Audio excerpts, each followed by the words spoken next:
महाशिवरात्रि हिंदुओं द्वारा मनाए जाने वाला महत्वपूर्ण त्योहारों में से एक है। कई लोगों का मानना है कि शिवरात्रि की रात भगवान शिव अपना स्वर्गीय नृत्य करते हैं। क्या आप जानते हैं कि असल में शिवरात्रि क्यों मनाते हैं? चलिए आपको बताते हैं। ये कहानी उस समय की है जब सती ने आत्मदाह किया था। उस समय महादेव काफी निराशा और अवसाद की स्थिति में चले गए थे। उस स्थिति में वो कई दिनों तक जंगलों और पहाड़ों में भटकते रहे। हालांकि बाद में वो शांति प्राप्त करने कैलाश पर्वत पर लौट आए। उसी दौरान तारकासुर नाम का एक अत्याचारी राक्षस था। वो इस बात को जानता था कि महादेव ने माता सती के शोक में कैलाश को त्याग दिया है और अब उनकी गृहस्थी संभव नहीं है। इस स्थिति का लाभ उठाते हुए राक्षस तारकासुर ब्रह्मांड के सर्वश्रेष्ठ शक्तिमान निर्माता ब्रह्मा जी की तपस्या करने लगा। जब ब्रह्मा जी प्रकट हुए तो उसने एक वरदान मांगा कि उसकी मृत्यु केवल शिवजी के पुत्र द्वारा ही हो सके।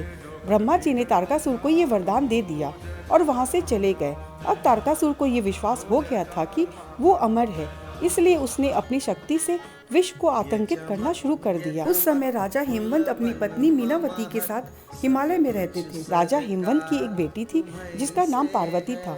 पार्वती जी को माता सती का अवतार बताया जाता है। पार्वती जी को बचपन से ही महादेव के प्रति अकाल भक्ति थी। उनकी प्रार्थनाओं की आवाज से कैलाश पर्वत गूंज उठा, जिसे सुनकर महादेव ने एक मुस्कान के साथ अपनी आंखें खोली।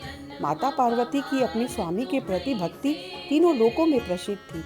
इसलिए महादेव के हृदय में स्नेह और प्रेम को पुनः स्थापित करने के लिए ब्रह्मांडीय शक्तियों ने कामदेव को पुनः कैलाश पर्वत पर भेजा। इसके पीछे उनका ये विचार था कि भोले शंकर के हृदय में प्रेम के तीर का प्रहार किया जाए। भगवान शिव उस समय ध्यान की अवस्था में थे, परंतु उन्होंने अपनी ओर आते हुए तीर को भांप लिया और क्रोध में उनका नेत्र खुल गया, जिससे कामदेव वहीं भस्म हो गए।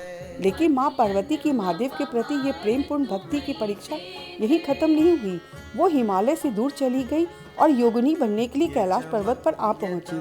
उन्होंने भगवान शिव की तरफ अपना ध्यान किया और दिन रात की प्रार्थना में जुटी रही। माता पार्वती की असीम भक्ति को देखकर महादेव का ध्यान उनकी ओर गया। उन्होंने माता पार्वती से मिलने के लिए एक साधु का वेश धारण किया।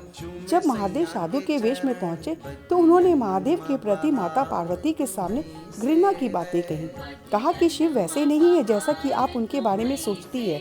पार्वती माता उस साधु से अपने स्वामी के प्रति ऐसी नकारात्मक बातें बोलने से मना करने लगी और उसे वही चुप करा देती हैं। माता पार्वती के इस भक्ति और उनकी प्रार्थनाओं को देखकर वेशधारी भगवान शंकर काफी प्रसन्न हुए। इसके बाद महादेव ने माता पार्वती को अपनी पत्नी के रूप में स्वीकार किया और कुछ पंक्तियां भी सुनाई। मैं समुद्र हूँ और तुम लहर, तुम प्रकृति हो और मैं पुरुष हूँ। वो रात महादेव और माता पार्वती के विवाह की रात थी। वो रात जब सभी शिवगण आनंदित होकर महादेव के धाम पर नृत्य करते हैं। बाद में उसी रात को महाशिवरात्रि के रूप में जाना जाने लगा। इसके बाद देवी पार्वती कैलाश पर्वत पर रहने लगी और उनके बड़े पुत्र के रूप में कार्तिकेय जी ने जन्म लिया, जिन्होंने बाद में एक युद्ध के दौरान तारकासुर को मार डाला।